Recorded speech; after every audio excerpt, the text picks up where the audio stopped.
नमस्कार मित्रों, फिर से स्वागत है आपका अपने YouTube चैनल हिंदी की पाठशाला पर। मैं डॉक्टर धनेश आज की इस सेशन में, आज की इस जानकारी में आप सभी का हार्दिक स्वागत अभिनंदन करता हूं। साथ ही साथ मैं आप सभी को दीपावली जो त्यौहार है उसकी हार्दिक बधाइयाँ और शुभकामनाएं प्रेषित करना चाहता हूं, क्योंकि कल हमारे दीपावली का त्यौहार था और आज जो है उसकी एक अपने राजस्थानी में हम कहते हैं राम रूमी, या जो राम राम बोलते हैं, राम का नाम है वो बोलते हैं, क्योंकि दीपावली का जो त्यौहार है वो राजा राम से जुड़ा हुआ है। और जो अयोध्या नरेश राम है उन्हीं के अयोध्या आगमन, वनवास से अयोध्या आगमन पर ये त्यौहार है वो मनाया जाता है। तो आज प्रमुख रूप से राजस्थान में मैं कहूँ तो रामनवमी का दिन है और इसी दिन मैं इस कक्षा को आप लोगों के सामने साझा कर रहा हूँ। और आप लोगों के काफ़ी कमेंट थे कि सर जो सहायक आचार्य यानी कि असिस्टेंट प्रोफेसर हिंदी के लिए जो पेपर फर्स्ट और पेपर सेकंड है उसमें हम जो यूनिट 4 और यूनिट 5 के लिए क्या पढ़ें। मेरे कुछ मित्र हैं जो तैयारी कर रहे हैं, कुछ स्टूडेंट हैं वो भी तैयारी कर रहे हैं, तो मैं उनको आज इस जानकारी देना चाहता हूं कि इसके लिए आपको क्या पढ़ना चाहिए। मेरी राय के अनुसार मैं आपको जो किताबें हैं वो बताऊंगा, यदि आप वो पढ़ेंगे तो आपके लिए पर्याप्त हैं, आपका काम आसानी से निकल सकता है। मैंने इस पर एक दो वीडियो और भी बनाए हैं कि कॉलेज लेक्चर हिंदी के लिए कौन सी किताबें पढ़ें, कॉलेज लेक्चर थर्ड पेपर जो जीके का है उसके लिए कौन सी किताबें पढ़ें। साथ ही साथ मैंने नेट के लिए भी जो प्रमुख रूप से वीडियो वो बनाया है कि नेट में हम किन किन पुस्तकों को पढ़ लें तो अपना काम है वो चल सकता है। हमें देखिए, ज्ञानी बनने के लिए बहुत समय है, ज्ञानी हमें नहीं बनना है, हमें वही चीजें पढ़नी है जो अपने लिए उपयोगी है। कहावत है, सार सार ग्रहण करे थोथा दे उड़ाए। हमें केवल वो सार सार ग्रहण करने वाली चीजें आज देखनी है।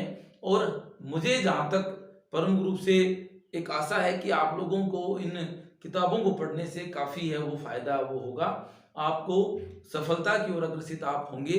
तो चलते हैं हम आज के इस सेशन में। हेडिंग है देखिएगा आज की इस वीडियो की कि राजस्थान लोक सेवा आयोग द्वारा आयोजित सहायक आचार्य हिंदी के जो पेपर फर्स्ट और पेपर सेकंड, इसमें भी यूनिट नंबर 4 और यूनिट नंबर 5, इसमें भी यूनिट नंबर 4 और यूनिट नंबर 5। सबसे पहले आप लोग सिलेबस देख चुके हैं, फिर भी एक बार मैं आपको दोबारा बताना चाहता हूं कि यूनिट फर्स्ट सेकंड जो थर्ड है, वैसे मैं सिलेबस आप लोगों के सामने डिस्कस कर चुका हूं और आरपीएससी की साइट पे जाकर के भी आप जो सिलेबस है वो डाउनलोड है वो कर सकते हैं। आज जो केवल हम बात करने वाले हैं वो प्रमुख रूप से देखिए, इसमें पेपर जो प्रथम प्रश्न पत्र है इसमें हिंदी भाषा व व्याकरण, इसके लिए मैं आपको किताब बता चुका हूं कि आप हिंदी भाषा को इस भोलानाथ तिवारी की किताब को पढ़ें और हिंदी भाषा व साहित्य के रूप में सरस्वती पांडे की इस किताब को आप पढ़ सकते हैं। बात करूं मैं प्रमुख रूप से काव्य शास्त्र की, भारतीय और पाश्चात्य काव्य शास्त्र, तो मैं आपको बता दूं भारतीय और पाश्चात्य काव्य शास्त्र के लिए ये प्रमुख रूप से शिक्षा मंत्रालय, भारत सरकार और राजस्थान हिंदी ग्रंथ अकादमी से जो विवेक शंकर जी की किताबें हैं वो काफी उपयोगी है। साथ ही साथ आप भागीरथ मिश्र की किताबें भी पढ़ सकते हैं। अब आते हैं यूनिट नंबर 4 पे, आदिकाल व मध्यकाल निर्धारित पाठ। देखिए, पृथ्वीराज रासो है इसमें प्रमुख रूप से, साथ ही साथ पद्मावती समय इसका जो भी भाग है वो लिया गया है। साथ ही इसमें कबीर ग्रंथावली है, कबीर ग्रंथावली के आरंभिक जो 20 पद हैं वो इसमें है। मीरा पदावली, मीरा पदावली के भी प्रमुख रूप से डॉक्टर शंभू सिंह के द्वारा जो संपादित की गई है वो पुस्तक है। इसके बाद भ्रमर गीत सार है, शुक्ल द्वारा संपादित किया हुआ, और 21 से लेकर के 50 जो पद हैं वो इसमें शामिल है। जायसी ग्रंथावली की बात करूं तो नागमती वियोग खंड इसमें आपके सिलेबस में है। कवितावली जो है वो प्रमुख रूप से तुलसीदास की जो रचना है उस वो प्रमुख रूप से उसमें जो पद संख्या 65 से 110, 65 से 110 तक जो तुलसीदास की रचना है कवितावली के पद हैं वो संकलित हैं। इसके अलावा बिहारी रत्नाकर और इसके 25 प्रारंभिक दोहे हैं जो प्रमुख रूप से जगन्नाथ, जो प्रमुख रूप से गंगा पुस्तकालय के द्वारा संपादित है। और इसके बाद है घनानंद कवित विश्वनाथ प्रसाद मिश्र द्वारा 1 से लेकर के 25 तक। ये प्रमुख रूप से आपके कौन है, ये प्रमुख रूप से भक्ति काल और जो आदिकाल है उसके जो कवि या उसके विद्वान या जो आपकी रचनाएं आपके सम्मिलित है निर्धारित पाठों में शामिल है वो हो जाएगी। बात करेंगे हम इकाई 5 की ही, तो इसमें क्या है, प्रमुख रूप से आधुनिक काल के 3 कवि हैं वो शामिल हैं। जो कामायनी है किसकी है, जयशंकर प्रसाद की, राम की शक्ति पूजा निराला जी की, और अंधेरे में मुक्ति बोध की। इन दो चीजों के लिए यानी इसके लिए यानी कि प्रमुख रूप से आपको क्या करना है कि सूरदास, जायसी और गणानंद, सूरदास, जायसी, गणानंद और बिहारी। देखिए ये भ्रमर गीत हो गया सूरदास का, जायसी और बिहारी और गणानंद। इसके लिए आप ये जो विवेक शंकर जी हैं प्रोफेसर हिंदी राजकीय कला महाविद्यालय कोटा में, इनकी काफ़ी मैं पुस्तकें पढ़ चुका हूँ और पढ़ते रहता हूँ। इनकी जो भाषा शैली लिखने की है वो काफ़ी कारगर है और काफ़ी उपयोगी है। यदि आप इसको पढ़ोगे, देखिए सबसे पहले इस किताब की खासियत मैं आपको बता दूं। इसमें देखो सबसे पहले जैसे मान के चलो आपके सूरदास है, जायसी है, गणानंद है, मीरा है, इन सब का परिचय दिया हुआ है यानी वस्तुनिष्ठ दिया हुआ है। इसमें प्रमुख रूप से आप इनकी रचनाओं के बारे में, कब रचनाएं लिखी गई, कौन सी शैली का प्रयोग किया, सब है। और इसके बाद बात करते हैं, हम आगे चलते हैं तो प्रमुख रूप से देखिए राग सोरठा जिसने भी लिखा है मान लो, है ना, जैसे सूरदास का है ये राग सोरठा। उसके बाद आगे हम बात चलते हैं जैसे गणानंद कवित है, तो सारे पद हैं आप देख सकते हैं इसमें। मतलब आपको डबल फायदा इसलिए होगा कि एक तो आप इस कवि से संबंधित जो प्रश्न पूछे जाएंगे, जैसे मान के चलो आपके ये गणानंद हो गया, बिहारी हो गया, सूरदास हो गया, और आप मान के चलो इसको ले लो, तुलसीदास को ले लो या किसी जायसी को ले लो।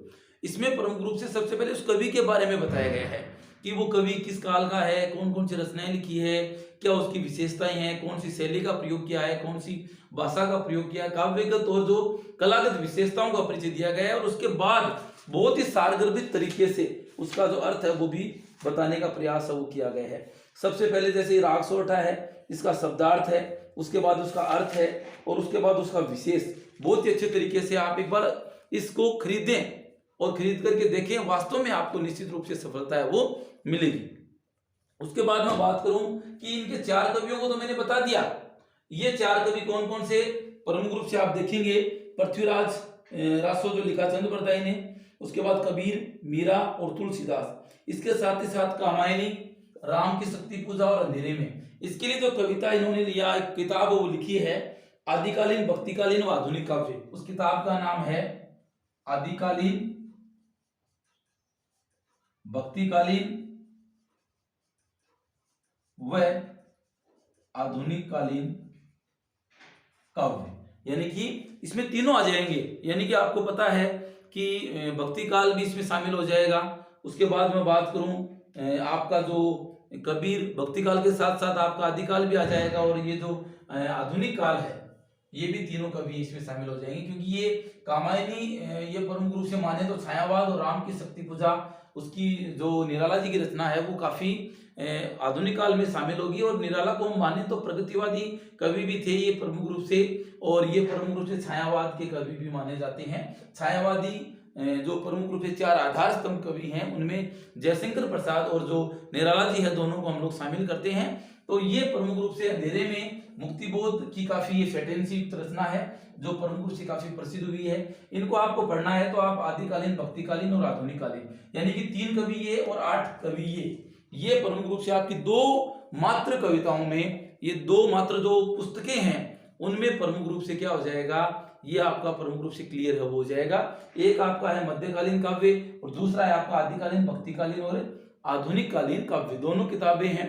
उसकी जो इमेज है और जो विवेक शंकर जी के नंबर है, व्हाट्सएप नंबर वो डिस्क्रिप्शन में आपको डाल दूंगा, और इनका जो भी प्रमुख रूप से एक कॉन्टेक्ट होगा जहां से आप उनको मंगवा सकते हैं, वो किताबें मैं आपको उसके जो नंबर हैं विवेक शंकर जी की या उनके जो सहयोगी हैं उनके व्हाट्सएप नंबर मैं आपको भेजूंगा, ताकि आप प्रमुख रूप से भेजने का मतलब है डिस्क्रिप्शन में डाल दूंगा, ताकि आप उससे फोन पे या जिससे भी दूरभाष के द्वारा कांटेक्ट करके उनको आप मंगवा सकते हैं।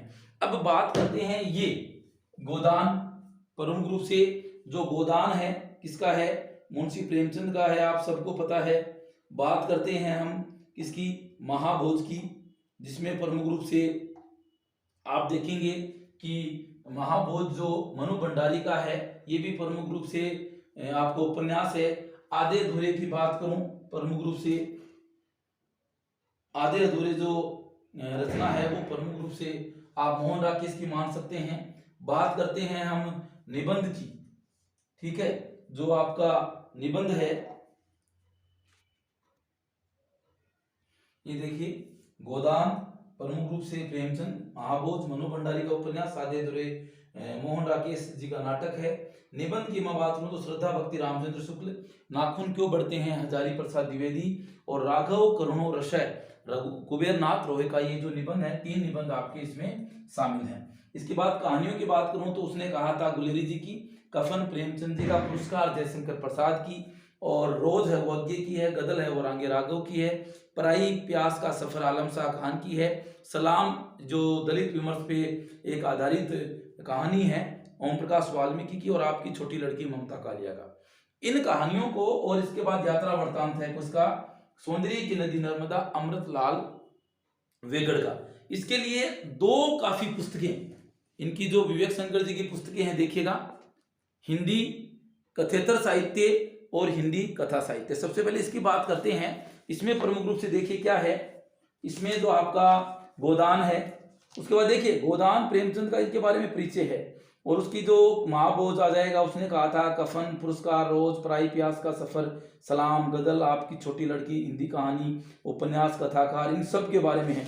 इस किताब की जो विशेषताएं आप क्यों पढ़ें, इसके पीछे मैं आपको बताऊंगा कि सबसे पहले, हाँ आपको पूरा उपन्यास नहीं होगा इसमें, मैं बता दूं इतनी सी पुस्तक में इतने उपन्यास शामिल करना संभव नहीं है, परंतु उनका अनुभव यह कहता है कि कहां से प्रश्न पूछे जाते हैं, कौन सा कोटेशन, कौन सा जो वक्तव्य है वो किसने कहा था, कब कहा था, सारा इन्होंने इसमें शामिल है वो किया है। जैसे कुछ भी आप ले सकते हैं, जैसे प्रकरण 25 मान लो ले लिया इन्होंने, है ना, जैसे मान के चलो गोदान के अलग अलग भाग हैं, सब भागों को उन्होंने लिया है, उसका एक सारांश बता दिया कि होरी ने जो धनिया है या गोबर है या अपनी जो रूपा सोना बेटी है या साहूकार है, जिससे भी जो भी बातचीत की, उनको प्रमुख रूप से इन्होंने एक सारांश रूप में बताने का प्रयास किया। उसके बाद 2-2, 3-3 बार हर चीज आपको मिलेगी, 2 से 3 बार। तो मैं ये नहीं मानता कि कोई चीज आपसे अधूरी या छूट जाएगी, तो आप प्रमुख रूप से इस चीज को पढ़ेंगे। इसमें प्रमुख रूप से आपके सारे उपन्यास हैं, कहानियां भी दी गई है। हम बात करते हैं हिंदी कथेतर साहित्य की। हिंदी कथा साहित्य और ये कथेतर साहित्य है। इसमें आधे अधूरे मोहन राकेश का है, सौंदर्य की नदी अमरलाल वेगड़ का है, जो आपका यात्रा वृत्तांत है। इसके सारे निबंध हैं। आधे अधूरे वस्तुनिष्ठ प्रश्न या वस्तुनिष्ठ तरीका भी बताया गया है, नाखून क्यों बढ़ते हैं, साहित्यकारों का परिचय है। आप देखिए हर चीज इसमें देखेंगे, जैसे नर्मदा का सौंदर्य मैंने पढ़ा है, काफी 2-3 बार इसमें पढ़ लिया है। इसमें प्रमुख रूप से हर चीज बताई गई है कि अमरलाल वेगड़ जी ने किस कहाँ से यात्रा की, कौन कौन सी परेशानी आई, कौन सा कोटेशन, कौन सा वक्तव्य किसने कहा, हर चीज आपको बहुत अच्छे से समझाने का प्रयास है वो किया गया है। ठीक है, तो ये प्रमुख रूप से छपी तो है अरिहंत पब्लिकेशन एंड डिस्ट्रीब्यूट, ये प्रमुख रूप से बरकत नगर जयपुर में ही है, परंतु इसके जो अमेजोन पे भी उपलब्ध है ये, इसमें QR वगैरह मीशो पे, फ्लिपकार्ट पे भी उपलब्ध है, आप इनको वहां से मंगवा सकते हैं। ठीक है, तो यहाँ पर प्रमुख रूप से आप ये किताब और ये किताब पढ़ें, ये आपकी यूनिट को कवर है वो करेगी। यानी कि मैंने आपको प्रमुख रूप से इस 2 यूनिट के लिए, कौन सी के लिए, प्रश्न पत्र 1 इकाई नंबर 4 और इकाई नंबर 5 के लिए प्रमुख रूप से 4 पुस्तकें बताई है। सबसे पहले मैंने बताया आपको मध्यकालीन काव्य, उसके बाद आदिकालीन, भक्तिकालीन और आधुनिक काव्य। पतली पतली किताबें हैं ये, इसमें ज्यादा पेज नहीं है, देखिए इसमें होंगे ये मान लो 288 पेज है। इसमें सारी चीजें हैं, कवियों का परिचय, कवियों का जो व्याख्याएं हैं उनका विशेष है, व्याख्या है, उसका जो शब्दार्थ वगैरह सब इसमें आपको मिलेंगे। तो 2 किताबों में तो आपका कवर हो जाएगा कौन सा, गद्य भाग, और 2 किताबों में कौन सा हो जाएगा, पद्य भाग आपका कवर हो जाएगा। और आपकी दोनों यूनिट जो है उनको आप अच्छे से 100% आप कवर कर सकते हैं। ठीक है, अब बात करते हैं पेपर सेकंड में। पेपर सेकंड की हम बात करें तो इसमें प्रमुख रूप से आधुनिक काल का काव्य भाग है 4 में, तो यूनिट नंबर 4 में। यूनिट नंबर 5 में आधुनिक काल का गद्य भाग है। यदि पद्य और गद्य की हम बात करें तो जो आधुनिक काल का जो काव्य भाग है, जिसके लिए हम प्रमुख रूप से आप क्या पढ़ सकते हैं, जो इनकी विवेक शंकर जी की एक पुस्तक है, हिंदी की वैचारिक पृष्ठभूमि। हिंदी की वैचारिक पृष्ठभूमि मान लीजिए, या हिंदी नव जागरण और वैचारिक पृष्ठभूमि। इसमें देखिए आधुनिक काल का जो प्रमुख रूप से काव्य की बात करते हैं तो इसमें भारतेंदु युग, द्विवेदी युग, छायावाद, प्रगतिवाद, प्रयोगवाद, नई कविता, सारा कुछ आ जाएगा इसमें। तो मैं आपको बताता हूं कि इसके लिए आप प्रमुख रूप से एक किताब है जो आप इसको पढ़ सकते हैं, हिंदी नवजागरण और वैचारिक पृष्ठभूमि। इसके अलावा आप उपन्यास तो पढ़ते ही हैं, जो उपन्यास के साथ साथ उपन्यास आपने इधर इस यूनिट में पढ़े। अब जब आप प्रमुख रूप से उपन्यास के पढ़ने के लिए क्या करोगे, आप आधुनिक काल का गद्य भाग भी पढ़ोगे। गद्य के लिए भी मैं बताऊंगा, परंतु अभी बात कर रहे हैं हमें आधुनिक काल काव्य की। आधुनिक काल काव्य में प्रमुख रूप से आप जब हिंदी साहित्य का इतिहास पढ़ते हैं, चाहे वो शुक्ल का हो, चाहे वो बचन सिंह का हो, चाहे वो नगेंद्र का हो, वहां से भी ये कॉन्सेप्ट आपके क्लियर हो जाएंगे। परंतु शॉर्ट रूप में यदि आप पढ़ना चाहते हैं तो प्रमुख रूप से इनकी एक पुस्तक है, हिंदी नव जागरण और वैचारिक पृष्ठभूमि, विवेक शंकर जी की। आप इनसे संपर्क कर इनको मंगवा सकते हैं। इसके बाद हम बात करते हैं आधुनिक काल गद्य भाग। आधुनिक काल का गद्य कैसे पढ़े हम, और आधुनिक काल का गद्य जैसे उपन्यास है, कहानी है, यात्रा वृत्तांत है, कहानी है, नाटक है, जो एकांकी है, आलोचना है, सब चीजें इसमें शामिल हो जाएगी। इसके लिए प्रमुख रूप से एक बड़ी अच्छी पुस्तक है, इससे सारा कवर हो जाएगा। यदि देखिए काफी मोटी पुस्तक है, मैं मानता हूं, जो इला विश्वविद्यालय प्रकाशन वाराणसी से छपा है, और इसके जो लेखक हैं डॉक्टर रामचंद्र तिवारी। इसको आप ऑनलाइन और अच्छी किताब की जो दुकान है उससे आप, जयपुर में शायद ये मिल जाएगी, मलिक एंड कंपनी पे, जहाँ पे हिंदी की किताबें वो मिलती हैं, वहीं से मैंने इसको खरीदा था। उसमें हर चीज़ है, देखिए इसमें ये आप इसको पोथा न माने, सारी जो गद्य रचनाएं हैं, यदि आपने इसको पढ़ लिया तो सारे कॉन्सेप्ट क्लियर। ठीक है, तो आप प्रमुख रूप से मैंने जो पहले वाला वीडियो डाला था उसके लिए आपने काफ़ी, आपका रिस्पॉन्स आया, आपका अच्छा जो एक रहा उत्तर की हमें काफ़ी फायदा है वो मिला है।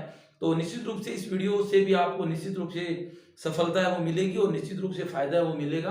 तो मैंने प्रमुख रूप से आपको विवेक शंकर जी की पुस्तकें वो इसलिए बताई है क्योंकि मैं इनको प्रमुख रूप से पढ़ चुका हूं, और सफलता के जो शिखर पे स्टूडेंट पहुंचे हैं, जो अभ्यर्थी पहुंचे हैं, उनका भी ये प्रमुख रूप से एक अनुभव ये मान सकते हैं आप कि उनका भी ये व्यू है कि विवेक शंकर जी की किताबें काफ़ी अच्छी हैं और काफ़ी महत्वपूर्ण हैं। तो प्रमुख रूप से यदि आप 4 और 5 यूनिट को इनको कवर करना चाहते हैं तो 4 पुस्तकों को तो खरीदे ही खरीदे आप, मध्यकालीन काव्य, आदिकालीन, भक्तिकालीन, आधुनिक काव्य, और प्रमुख रूप से हिंदी कथा साहित्य और हिंदी कथेतर साहित्य ही। इसके लिंक मैं आप लोगों की सुविधा के लिए डिस्क्रिप्शन में डालूंगा, लिंक या इनके जो मोबाइल नंबर है वहां से आप संपर्क कर वहां से मंगवा सकते हैं। आपकी सफलता ही हमारा ध्येय है, आपको सफलता की ओर अग्रसर करना ही हमारा एक उद्देश्य है, हमारे चैनल का उद्देश्य है। और आप लोग काफी अच्छा रिस्पॉन्स वीडियो पे दे रहे हैं। आप वीडियो को देख लेते हैं परंतु सब्सक्राइब वो नहीं करते हैं। सब्सक्राइब का कोई पेमेंट नहीं होता है, कोई चार्ज नहीं लगता है। तो प्लीज एक ब्लैक कलर का एक लंबा सा बटन है, जैसे कंप्यूटर में स्पेस का होता है वैसे ही, उसको आप दबाएं और एक बार दबाना है बस उसको। कई लोग क्या होते हैं कि उसको दबाते रहते हैं, एक बार दबा देते हैं, एक बार हटा देते हैं। तो एक बार दबाने के बाद केवल बस आपको एक बार करना है, उसके आगे बेल आइकन भी दबा दें ताकि हर आने वाला वीडियो आप तक आसानी से पहुंचता रहे। और इसी प्रकार से आप अपना जो प्यार है अपने इस चैनल हिंदी की पाठशाला के लिए बरकरार रखें। मिलते हैं नेक्स्ट वीडियो में, तब तक के लिए धन्यवाद।